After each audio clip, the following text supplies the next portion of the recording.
All right, everyone. This is our fourth and final podcast on our prayer series. And so I hope these have been a blessing to you. Today, we have Jacob Rutledge with us to discuss some things related to prayer. And so, Jacob, great to have you. Good to be here, brother. Jacob and I know one another through kind of a program that we were both a part of where doing some things with mentors, and I think you're actually younger than me, and yet you were my mentor in the program. So I don't know how that works exactly, but I think we're the same age. Yeah. and so it still worked good, and so good to have you today. I'll let you just kind of share a little bit about where you're at, what you got going on in life, and then we'll dig into our discussion on prayer. Yeah, no, it's good to be here, and yeah, I've actually told people that story, how, because I saw Jeff and them recently, and they were talking about their mentoring program, like, or you could be like me and get a mentoree that's your same age, like it's been in ministry the same amount of time. I was so confused by that whole situation. So I remember texting you and being like, listen, man, I can be your preacher buddy, but like, I'm not your mentor. Like, I don't know what you need to go sign up for somebody else, but no, we're my family and I labor with the church in Dripping Springs, Texas. We're right outside of Austin. So we have been here I just celebrated 8 years working with the church here, and things are good. Things are going well. Things are hot, really hot, as we were talking about before we started recording. We're melting, but we're surviving.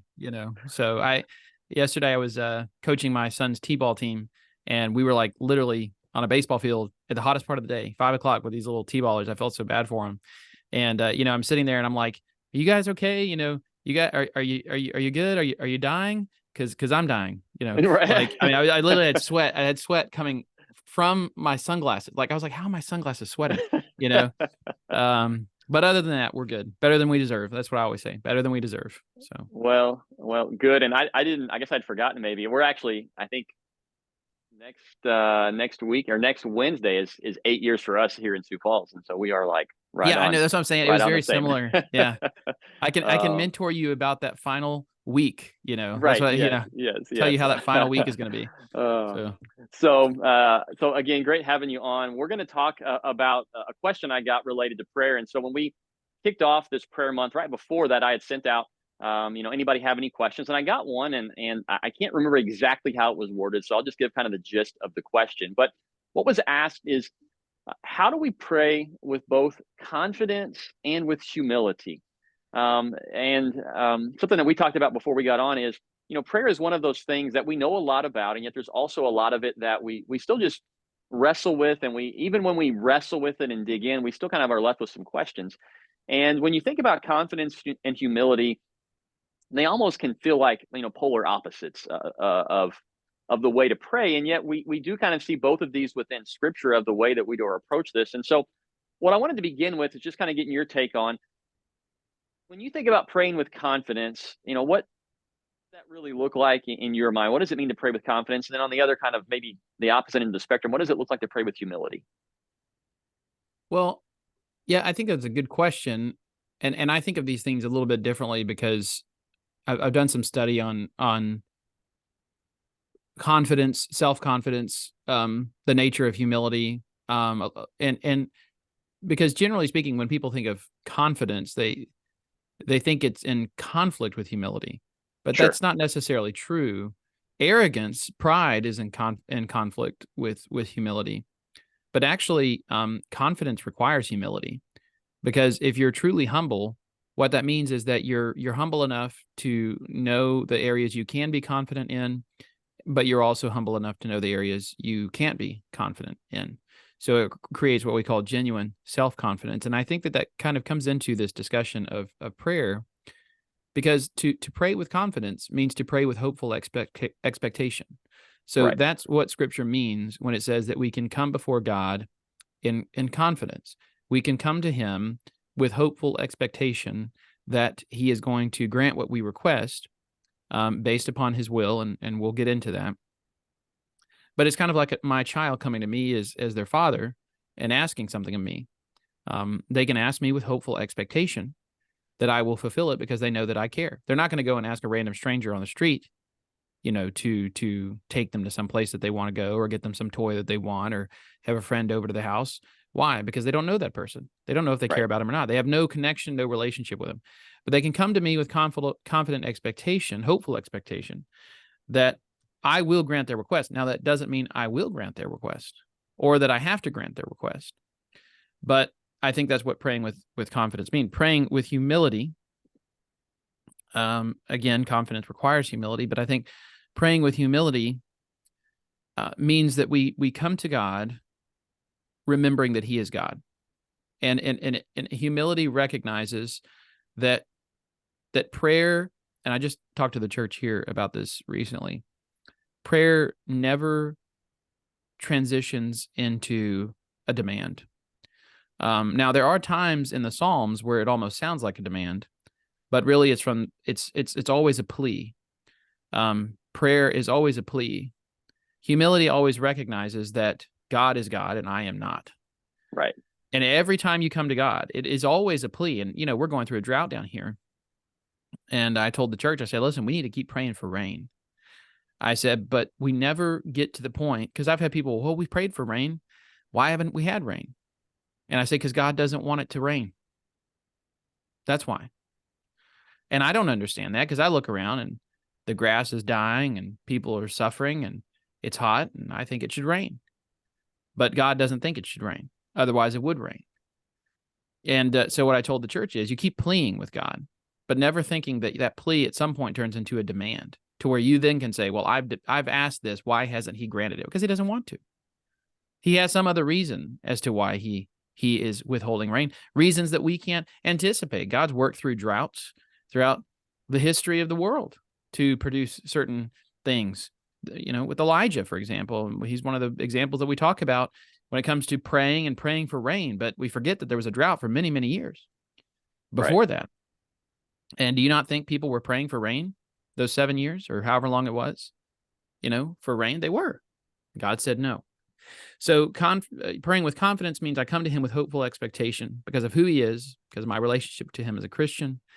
Praying with humility remembers that God is God. When we start saying the Lord's Prayer, we say, Our Father, who art in heaven, hallowed be thy name. Thy kingdom come, thy will be done. So your will be done. So the heart that's at the center of the prayer at the center of Christianity says, you are God. The primary purpose of all existence is for your name to be hallowed and your will to be done. And that comes before, give us this day our daily bread. Sure. So, yeah. And I think what you did there is really good on, they're not opposites. Like you said, it's arrogance is the issue.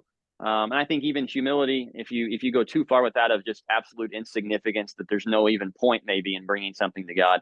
Sure. But if you see both of these things the right way, they should work in concert with one another.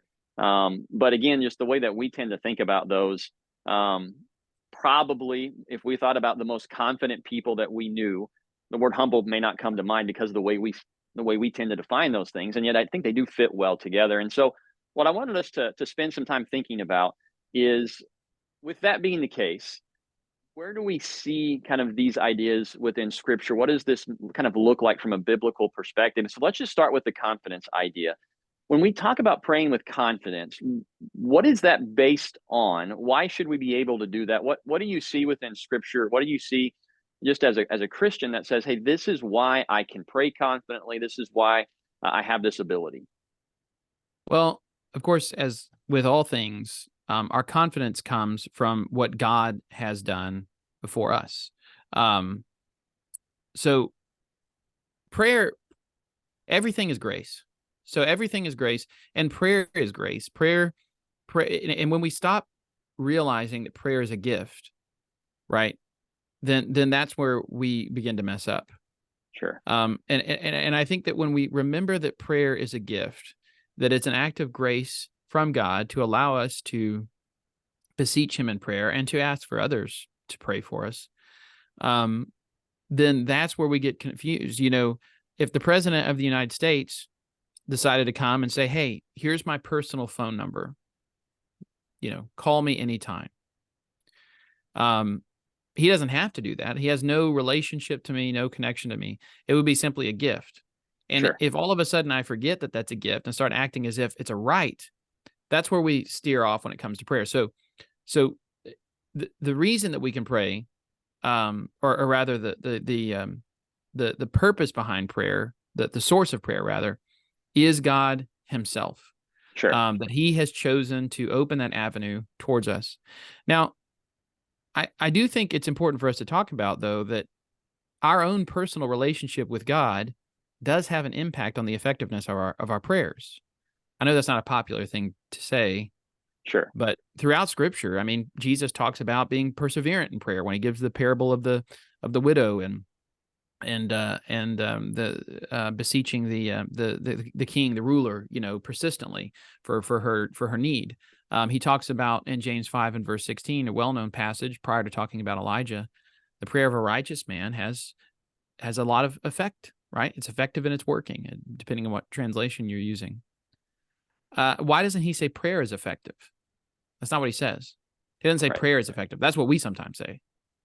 Prayer works. Well, yeah, it does work. Prayer is effective. Yes, it's effective. But that's not what James says. He says the prayer of a righteous man, not the prayer of a man. The prayer of a righteous man is effective. So what that means then is that the effectiveness of my prayer is dependent upon my righteousness. Okay. Now that righteousness comes by the grace of Christ and by the grace of God, but it is still something that is connected to me and my obedience and my dedication to God. Now that doesn't mean that every time that a prayer isn't answered, that that I am not righteous enough, because sometimes God will withhold our desires because he wants us to become more righteous. Sure. Most of the great, most of the great, saints that we think of in Scripture, that Elijah and Moses and all these, there's a lot of waiting in their life. Yeah. Think about Moses, 40 years as a Midian shepherd before he's called. And God teaches us to, in the waiting, he teaches us to trust in him, to trust in his power, to trust in his provision. And of course, 1 John 5 and verse 14, if it is according to his will. John puts that little caveat there because he needs to remind us, these statements where Jesus says, listen, ask anything. I was reading in Matthew chapter, I think it was Matthew 21, where Jesus says, whatever you ask in prayer will be done. If you remain steadfast in prayer, or rather, if you remain unwavering in faith, and James talks about, the necessity of an unwavering faith in James chapter 1 when it comes to prayer. Right. And what that means then, both what that tells me at least, is that if God is saying my faith must not waver in prayer, that means that there's an extended period of time where I'm praying, right? Otherwise, my prayer can last. My faith can last 5 minutes, right? Sure. It can last for 5 minutes when I say a prayer request. But the fact that Jesus is saying, be diligent in prayer, don't waver in faith, and James says the same thing, means to me that you might be praying for something for quite a long time. Right. And in the waiting, your faith can't waver. Sure. And so the source of prayer's power is, number one, the grace of God, but it is affected by our relationship with God, our righteousness before God through the grace of Christ. And I say that because I get frustrated on behalf of God when people who are not at all invested in their spiritual life have something bad happen and say a quick prayer and then get mad when God doesn't respond. Now Sure. God in his grace can respond irrespective of the person because he might have a sovereign purpose for that. But also at the same time, I'm like, who are you? Right. To demand this of God. God is God. Prayer is not like, and I tell this to the church here all the time. I'm like, God is not a vending machine. Okay. You don't get to stick your prayer quarter in and out pops your request. Like God, Right. that's not God. Okay. And if you're thinking about prayer in that way, which I think in some ways we are tempted to think about prayer in that way because of the prosperity gospel and other things, pray over this and you'll get it. But God's greatest concern is our holiness. That's his greatest concern. His greatest concern is for us to be with him. And prayer is a part of that journey. Prayer is a part of that pilgrimage. And there might be times where it benefits us on the journey of faith for God to answer our prayers. And there might be times where it doesn't benefit us. And that's all under the context and the banner of his will. And it's also under the context and the banner of there are in this fallen world, the natural course of things, the natural consequences and laws that we have to live with. And for the most part, that's how the world is going to work. And so I'm not going to ask, God, hey, God, can I float to the top of this building? I mean, that's an absurd Sure. request. There's absurd requests that we have at times. We have to recognize that. I feel like I've gotten a little bit off topic, so maybe you need to rein me in here. But yeah, so I would say God, the power of God, the source of God is grace, our righteousness, our closeness to God in prayer, and how much our purposes are aligned with God's purposes.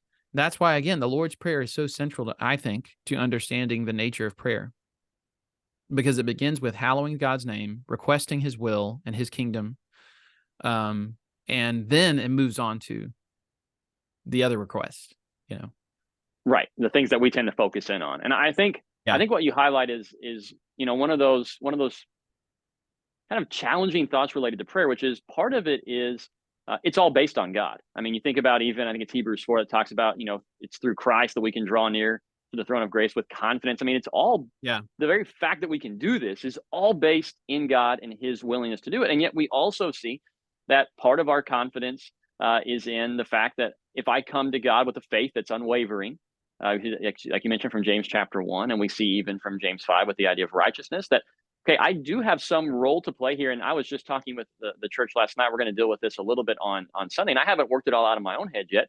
But you look at some situations, especially the ones that I'm thinking of are a couple from the Old Testament. And I'm drawing a blank, which is not good for my class on Sunday if I'm drawing a blank right now on them. But there are a couple of situations where I think one of them is I think it's Jehoshaphat maybe, where they ask God to do something, and the way that God responds kind of indicates that I'm doing this because you asked. That impacted this. That it almost gives the impression that if they had not asked at all, God may have not done what they asked him Right. to do. And so Sure. this idea of confidence has like a almost like a double layer of our confidence is in God. I mean, it's like you mentioned with a child approaching, their father. There's a confidence there because of the relationship, because of what the father has extended, and they know that. And yet, there's also some part of it where I come because I know who you are, but I also come knowing I'm yours, and I'm seeking you, and I'm desiring your will. And that's what you got into with the First John passage, and where we a lot of times I think wrestle with why isn't God doing this or that, which is my confidence is in I want the will of God. And when I have that and the thing I'm asking for is in line with that, well, then there's no issue. I think the problem we run into is when those things don't match up very well. Yeah. And I wonder too, and this requires some immense self-reflection on all of our part, but do we really believe? I mean, that's the question that I think that we have to ask ourselves is, do we really believe that God can accomplish what we're requesting? Or are we just doing this kind of like out of like, well, this is what I'm told to do as a Christian. Do you really genuinely have faith, that God is going to work in that way? And, that is, I think that's something we really struggle with in our very naturalistic mindset as Sure. Westerners. Yeah. This idea that something from the outside, I think the church is just so influenced by this without even realizing it, that God from the outside cannot work, cannot move.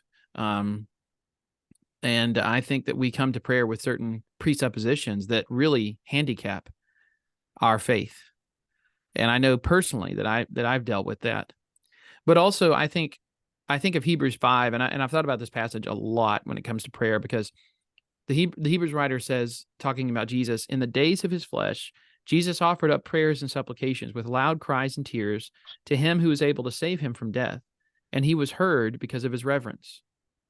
So notice what happens there. Jesus is sending up loud prayers, supplications, wailings, and crying, which, by the way, that's a lesson for me, because I'm not a hyper emotional guy.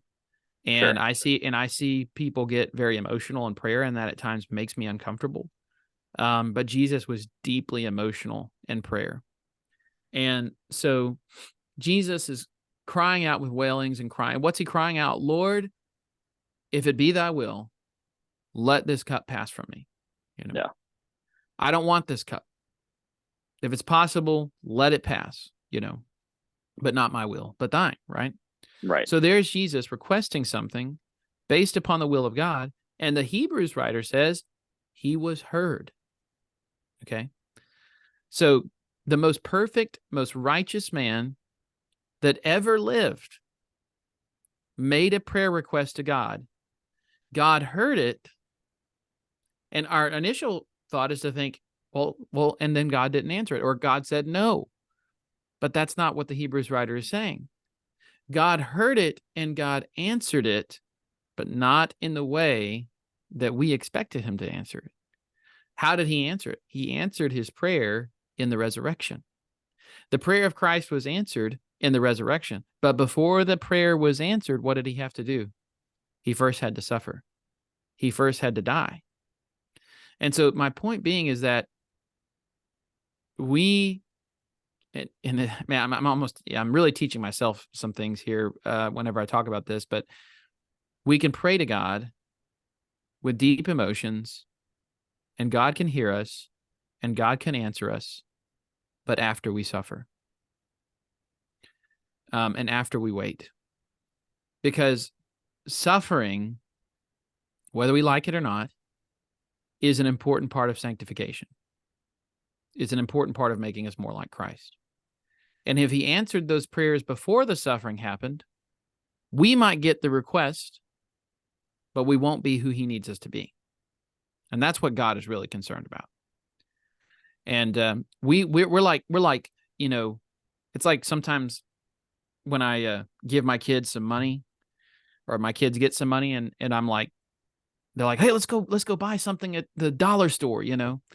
And I'm like, well, you can buy something at the dollar store, or you can save it and you can get something that you really want in the future, but it's going to take a while for you to save up for it. Right. Well, what do they do 90% of the time? They go to the dollar store, right?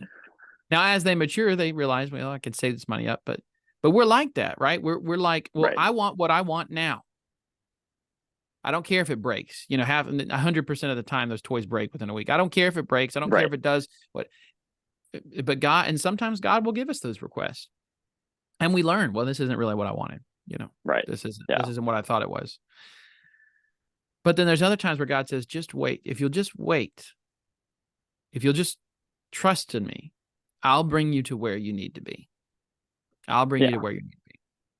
Yeah, and I think that fits so well with the kind of the other end of the spectrum, if you will, of kind of our conversation. Of there's that confidence side, and there's that humility side of when we pray. We're coming to God with hopefully that mindset that we've learned some of those things. We're recognizing that, this is not like, I think your vending machine illustration is a really good one on it. We approach a vending machine with confidence, saying, I put the money in, I hit the button, it does its thing, and we've interacted, we've done our exchange, and we're all good. And that's how it's supposed to work every time. And yet that's obviously not how it is with prayer. And that's not how it is with God. And so when we come to him, we do so with that level of confidence. And yet we also do that with that level of humility of, okay, I recognize, God, that you're doing far more than I'm even thinking about. And that includes even in my own life, that your concern, your first and foremost concern is not, does Clint have everything that he wants? Is Clint becoming who I want him to be? I mean, that's more of God's concern. And so let's talk about that. Why, knowing all that we've talked about, why is humility such a vital part of the way that we pray? Why is that such a significant thing that needs to be a part of how we pray? Well, because I think that if you don't approach prayer with humility, you can easily go off track. You can easily fall into despair and cynicism, and really pride. And then what does James tell us about pride in James 4 and verse 6? God resists the proud. So I want to come into the presence of God in prayer. And so if I'm proud, and then God's going to resist me. He's going to resist me. And there are things that affect our prayer. Well, we won't get into that, but Peter tells us, even treating our wives badly can hinder our prayers. So our relationships with other people can hinder the effectiveness of our prayers.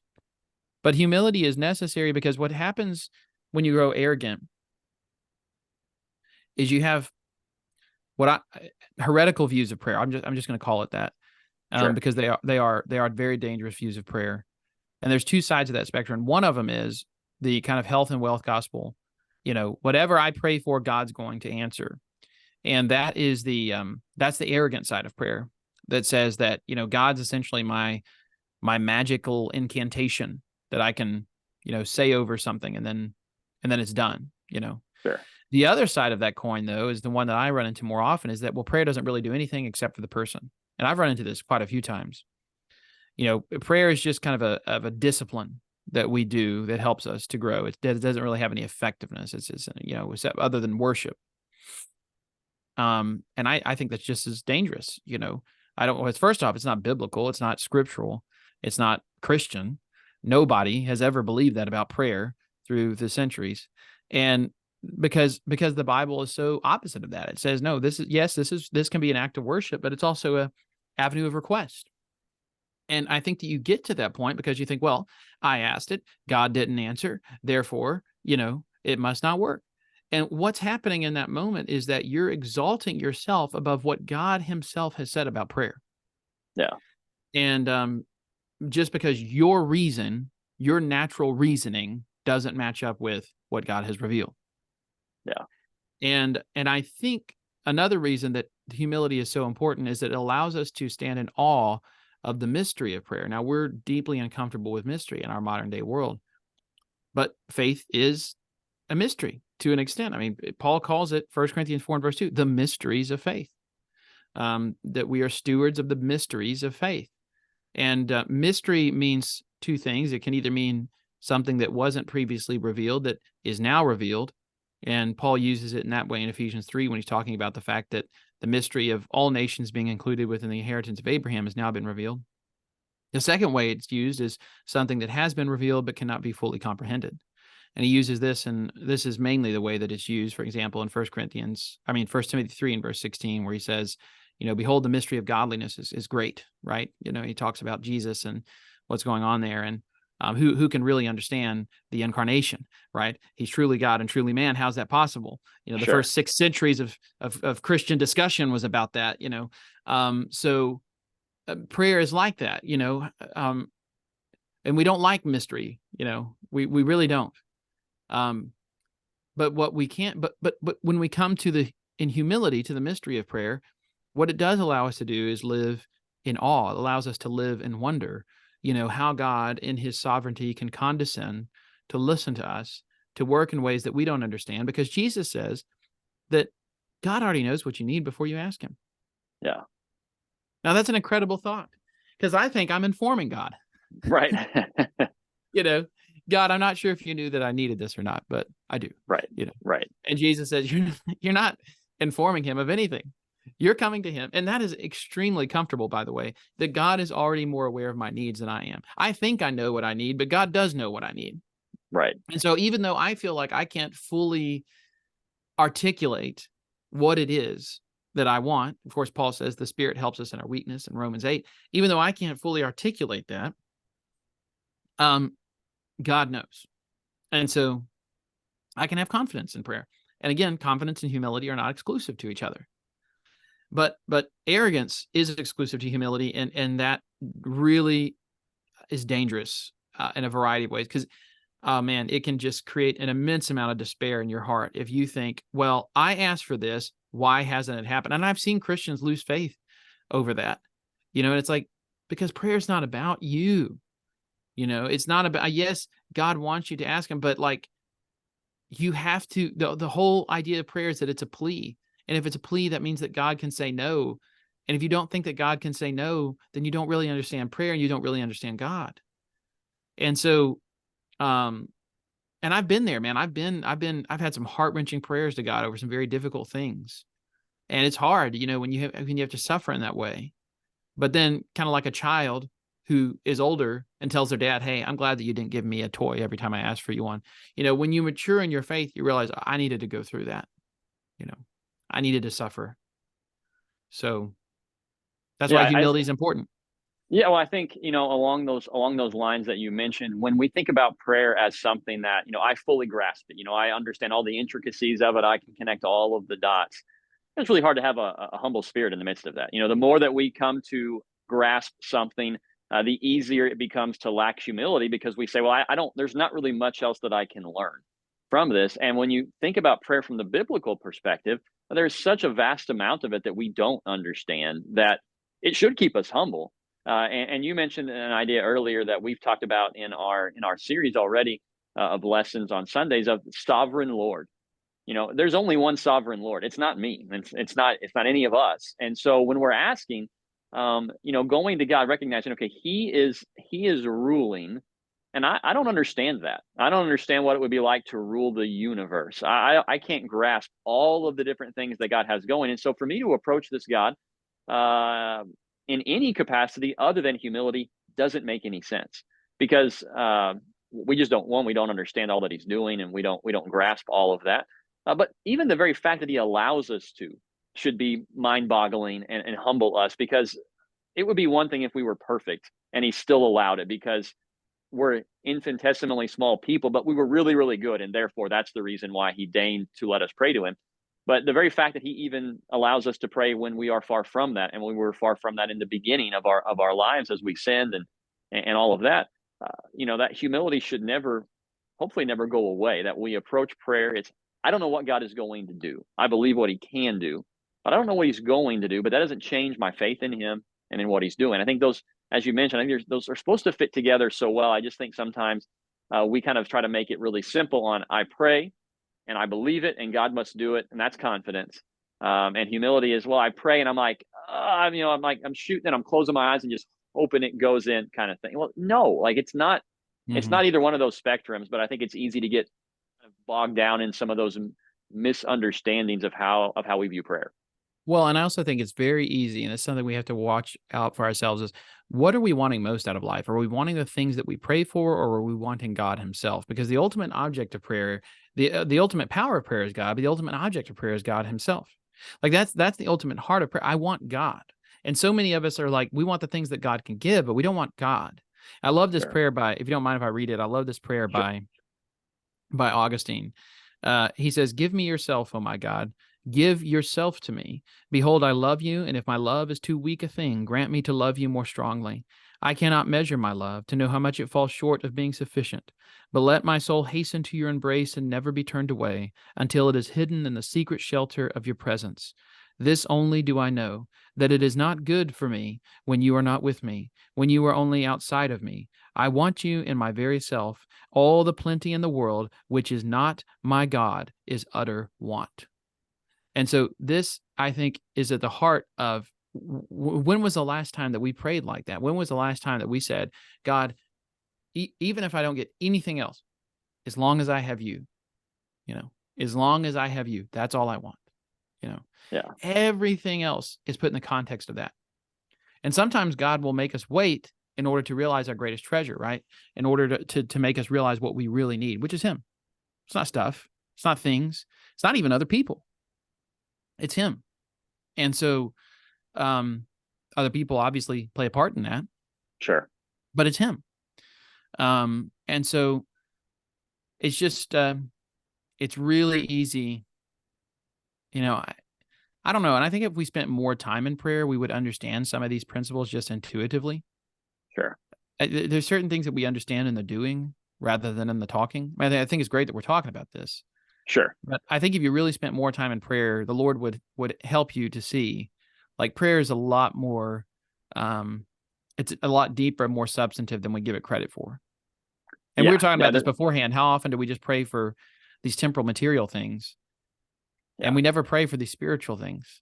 Yeah. Our focus gets so off, and again, I think it goes back to kind of the whole focus of what we're talking about, which is we oftentimes don't really know what we need.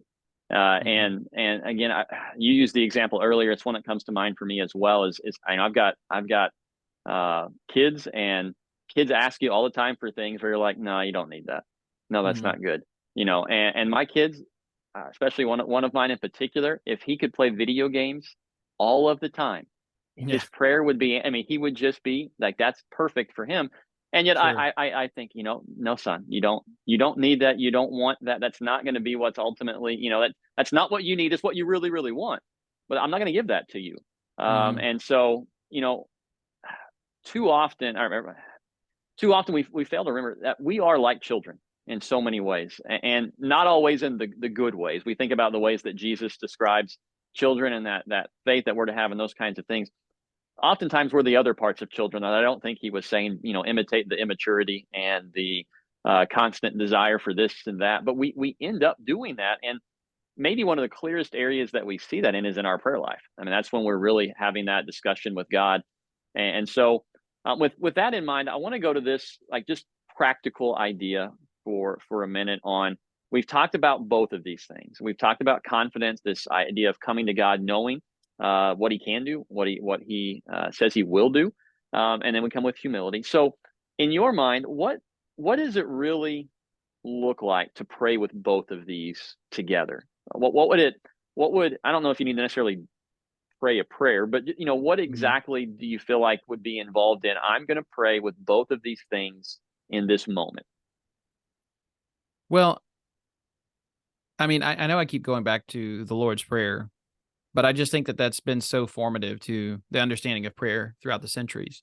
And I think it's formative to our understanding of prayer. And so what it looks like is, number one, a primary high and exalted view of God at the very center. Our Father, who art in heaven, hallowed be thy name. Thy kingdom come, thy will be done on earth as it is in heaven. That is an extremely exalted view of God. That is saying, God, you are in heaven and we are not. It recognizes that there is a reality beyond this material world that we presently can see.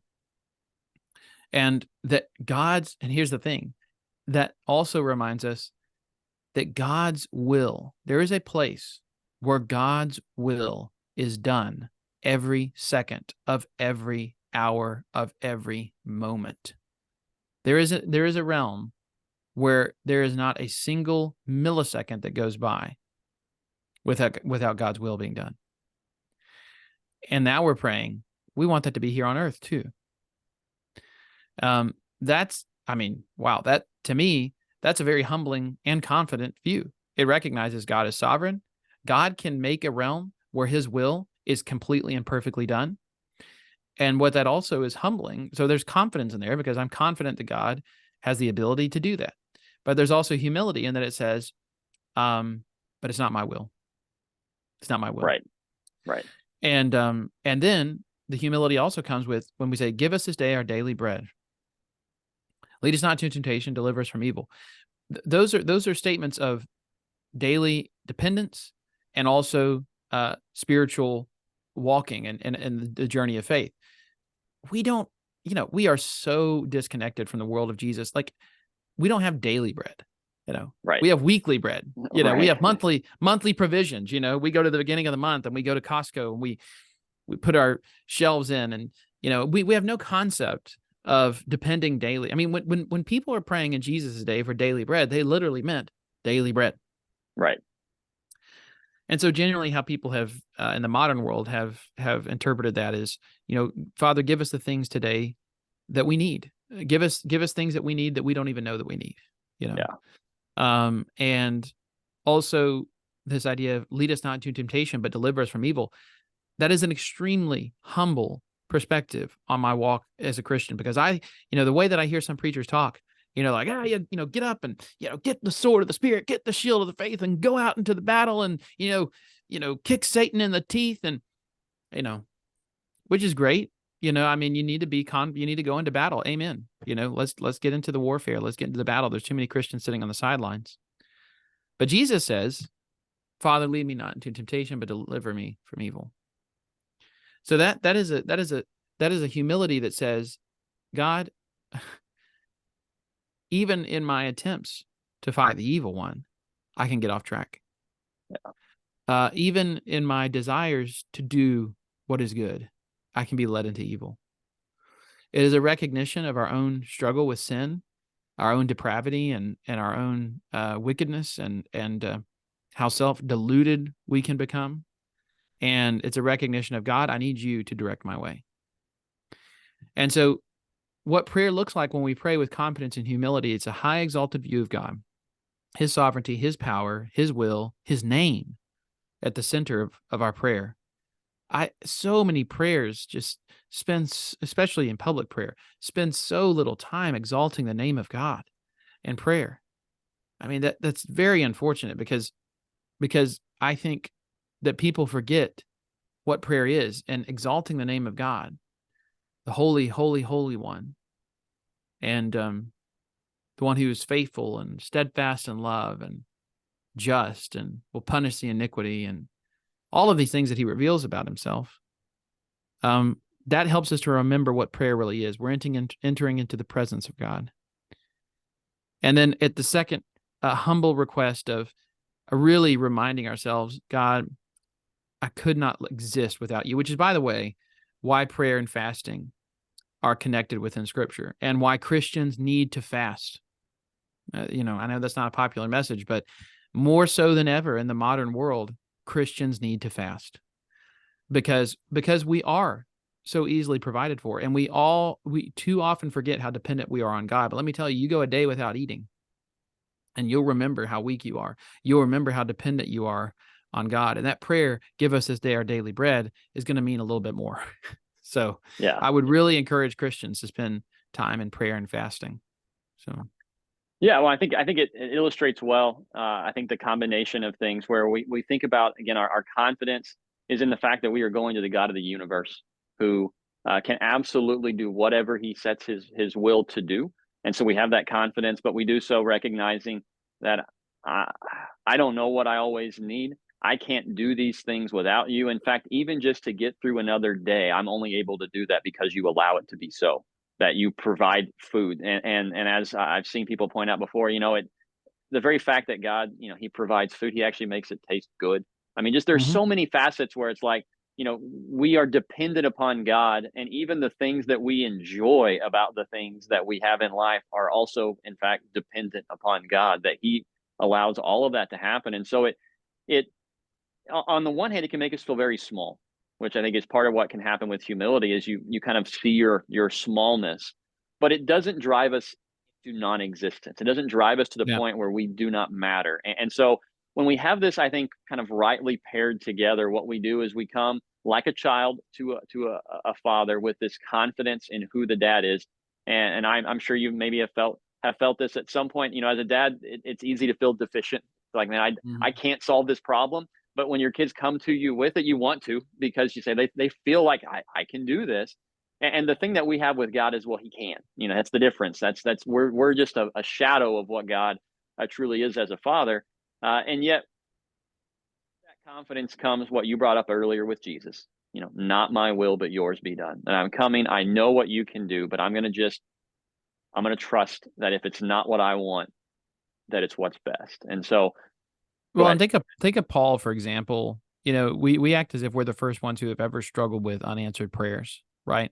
And Paul Right. says in 2 Corinthians chapter 12, he was pleading. I mean, he uses very strong language. He was pleading with the Lord to deliver this thorn of the flesh, whatever it is, some physical malady he had. Deliver, he was pleading with the Lord, and the Lord came to him and said, "My grace is sufficient, because Yeah. in weakness my power is made strong." Yeah. And and therefore Paul says, therefore I will glory all the more in my weaknesses. We're not the first ones to deal with unanswered prayers, struggling with the mystery of faith and with the mystery of prayer. I mean, that's been something that's been there since the very beginning. Yeah. And we have to, yeah, and we share with others, and notice, what is Jesus using there? He's using suffering as a means of sanctifying Paul, and Yeah. and Paul finds contentment in that. Why? Because Paul just wants Jesus. He wants the thorn gone. He really wants the thorn gone. But if the thorn staying there means getting Jesus, then he's okay with the thorn. Yeah. So that's the purpose of prayer, is getting the Lord, getting to him. So Yeah.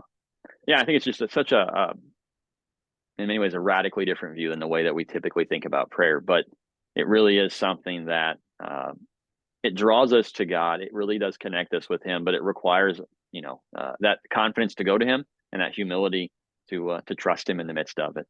yeah. Um, so, hey, man, I really appreciate the conversation. I think we've walked through a lot of really good things related to this confidence and this humility that we need to have with prayer. And so, as we bring kind of our discussion to a close, I want to just spend a minute and pray, kind of with these things in mind, and then we'll let you get back to your day. Really appreciate you again joining and sharing some thoughts with us. So let's pray. Go to our Father. Father, you are truly the sovereign Lord of the universe, and as we come before you, we know that you are holy, that you are perfect, and as we bring our lives before you, we do so recognizing just how truly amazing you are. And I ask that as we pray, that we would never forget that fact, that we would always remember the vast gulf that exists between your perfection and our sin, our the fact that we are not who we ought to be yet, and yet you have chosen in your infinite wisdom to send your Son that we might be changed, become more like him, and one day be able to spend eternity with you. And so as we come before you, I just pray that we would do so with faith, with confidence in who you are and what you can do, that we would trust you, and that when your will is not the thing that we desire, I pray that we would humbly submit to that, as was brought up, that with the same kind of attitude that Paul had of if our prayer is not answered, let it draw us closer to you, closer to Jesus. Let us become more of who you want us to be. And so I pray for everyone that listens to this, that they would be drawn not only to a closer walk with you in prayer, but that they would also be drawn to you in totality, that all of their lives would be drawn to you. The attitudes that they develop, the attitudes that they have would be in line with your will and your ways. Father, we thank you for this avenue of prayer, this ability to bring all our concerns, all of our thoughts before you. Thank you for opening this door. We thank you for Jesus, who has made this possible, and it's in his name that we pray. Amen. Amen. All right, thanks, man. Thanks for having me.